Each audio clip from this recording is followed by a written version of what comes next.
Hi friends, welcome to Ammu and అమ్మ channel అండి. మనము జొన్న రొట్టెలోకి ఎప్పుడైనా కర్రీస్ లేదన్నప్పుడు ఇలాగా ఆనియన్స్ అండి, ఎర్రగడ్డల కర్రీ చాలా బాగుంటుంది. ఏ మసాలాలు లేకుండా సింపుల్గా చేసి చూపిస్తాను చూడండి. నేను జొన్న రొట్టె చేస్తున్నా, దాంట్లోకి కర్రీ అండి.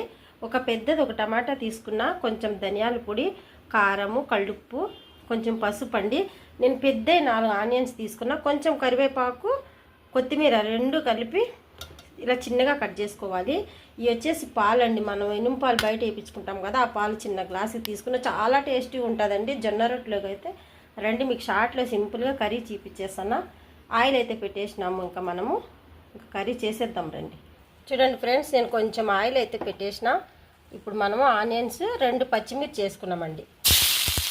ఇలా అల్లం వెల్లుల్లి పేస్ట్ కూడా వేయకూడదండి. అల్లం వెల్లుల్లి పేస్ట్ అయితే మనం పాలు వేస్తాం కాబట్టి టేస్ట్ అనేది మారిపోతుంది. ఇది కొంచెం డ్రై అయినాక టమాటా, కొత్తిమీర, కరివేపాకు ఇంకా ఉన్నాయి కదా, ఉప్పు, కారము, ధనియాల పొడి వేసుకుంటే సరిపోతుంది. చాలా బాగుంటుందండి, క్రీమీగా ఉంటుంది. ఆనియన్స్ కర్రీ జొన్న రొట్టెలకు కానీ చపాతీలో కానీ బాగుంటుందండి. ఇది కొంచెము డ్రై అయితే ఇంకా మిగతా వేసేసుకుందాము. ఇలా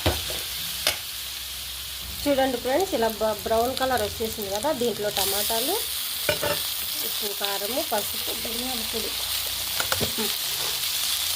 ఇలా వేసేసుకొని మనము ఇలా చాలా బాగుంటుందండి. ఆయిల్ కూడా తక్కువ వేసుకున్నాం కదా, దీంట్లోనే మనము కొంచెం వాటర్ వేసేస్తాం. ఇలా మరి అంత గ్రేవీ ఉండకూడదు, పులుసులా ఉండకూడదు. ఇలా ఆనియన్స్తోనే జొన్న రొట్టె కానీ చపాతీ కానీ తినేసినామంటే సూపర్ ఉంటుంది. ఇంకా లాస్ట్లో మనం పాలు, మనం తరిగి పెట్టుకున్న కొత్తిమీర అది వేద్దాము, మూత పెడదామండి ఒక 2 నిమిషాలు.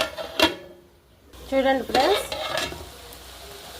చూసారు కదా, ఇలా మగ్గితే సరిపోతుంది. ఇప్పుడు మనం దీంట్లో ఒక గ్లాస్ పాలు తీసుకున్నాం కదా, ఇది వేసుకోవటం వల్ల ఏంటంటే మనకి టేస్ట్ అనేది బాగుంటుంది, క్రీమీగా ఉంటుందండి.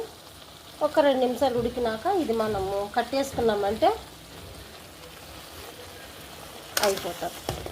చూసారు కదండి, ఇలా మనం పన్నీర్ కూర ఎలా చేసుకుంటామో ఇది అలానే ఇంక ఇది రెడీ అయిపోయింది. 1 నిమిషం ఉడికిందంటే మనం బౌల్లో తీసేసుకుందాము. చూడండి ఫ్రెండ్స్, ఇంకైతే ఆనియన్స్ కర్రీ కట్టేద్దాము. ఇంకా బౌల్లో తీసి చూపిస్తారండి మీకు. చూడండి ఫ్రెండ్స్, నేను జొన్న రొట్టె కూడా కాల్ చేసుకున్నా ఒకటి.